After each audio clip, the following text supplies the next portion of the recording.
talking, I don't sweat that. If they don't trust me either, I respect that.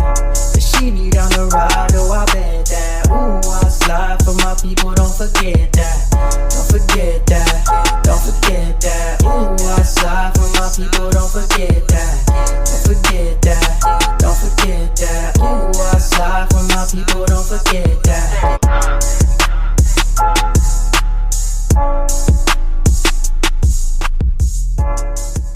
Good morning, good afternoon, good evening. My name is JH. How y'all doing, Postal family? Is everybody good? Is everybody cool? Everybody clean? Are you crisp? Are you feeling irie today?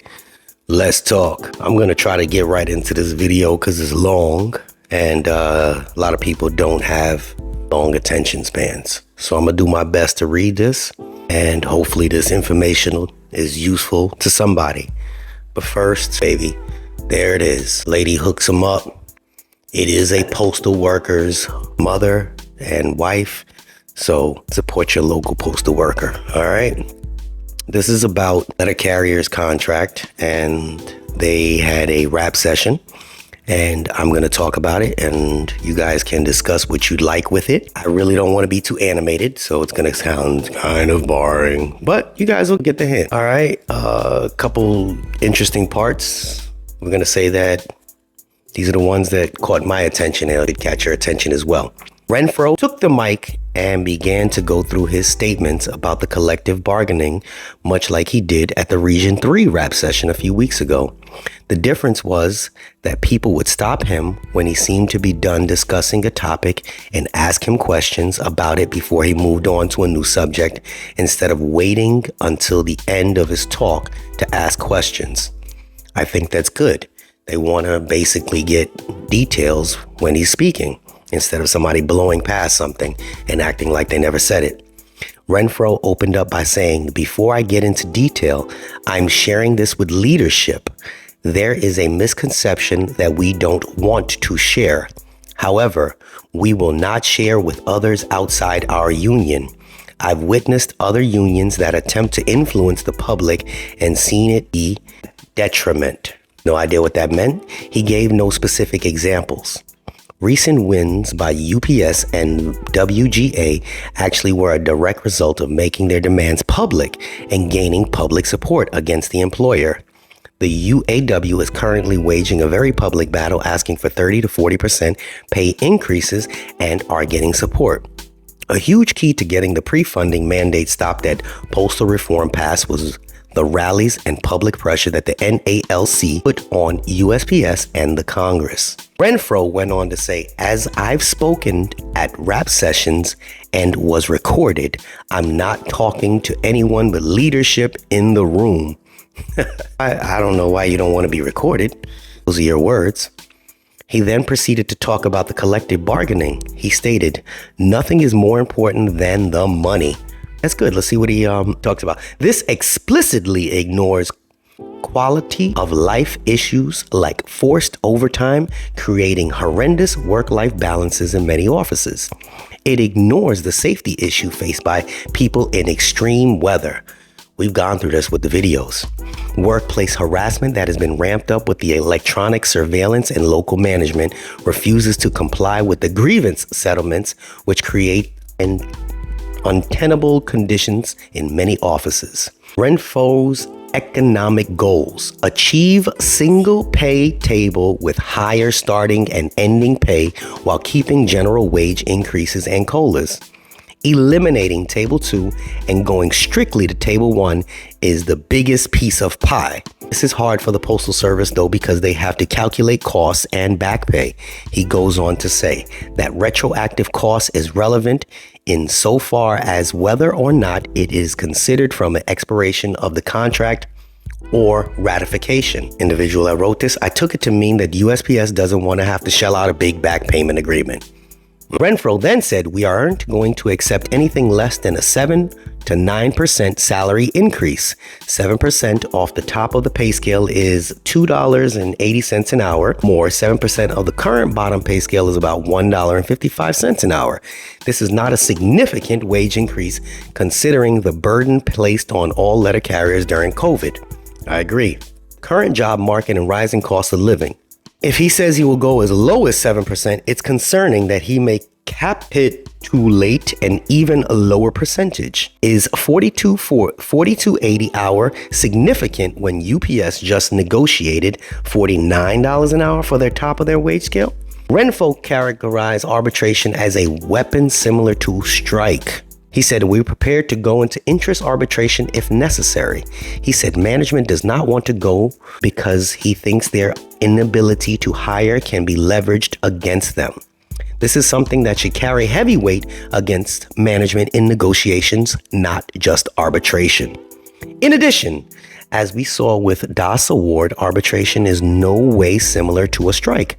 There is no greater weapon than the ability to withhold our labor, and people mentioned that the no strike clause ties our hands to a certain extent.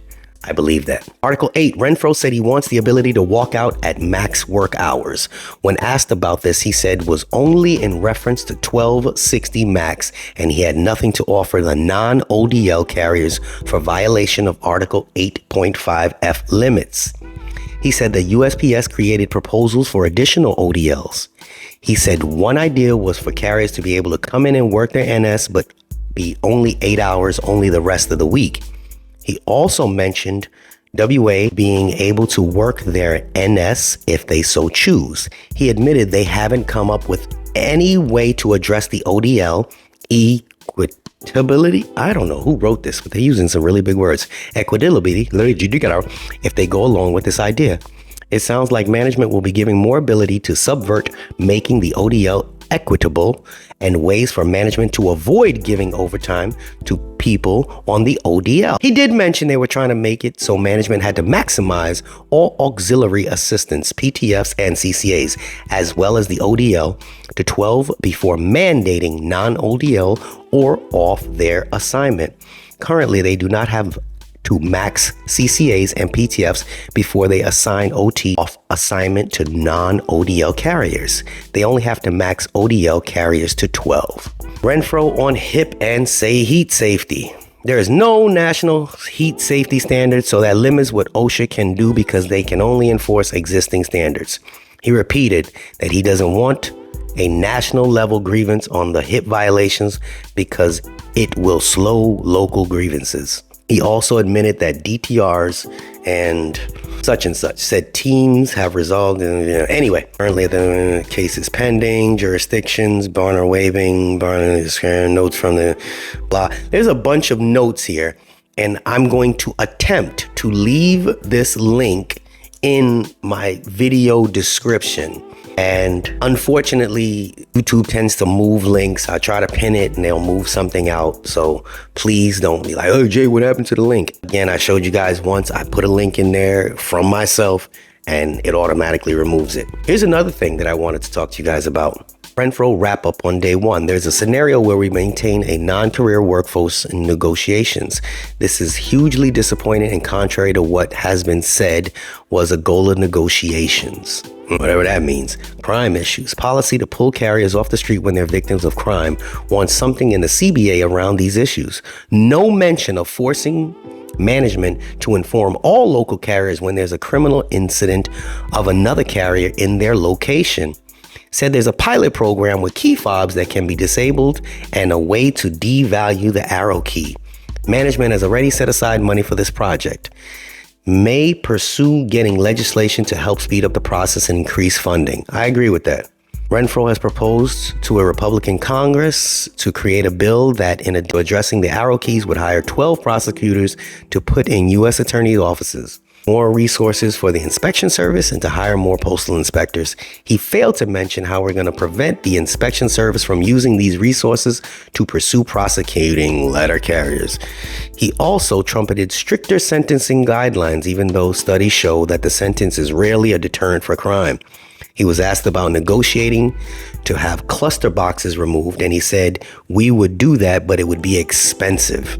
See, that's the problem.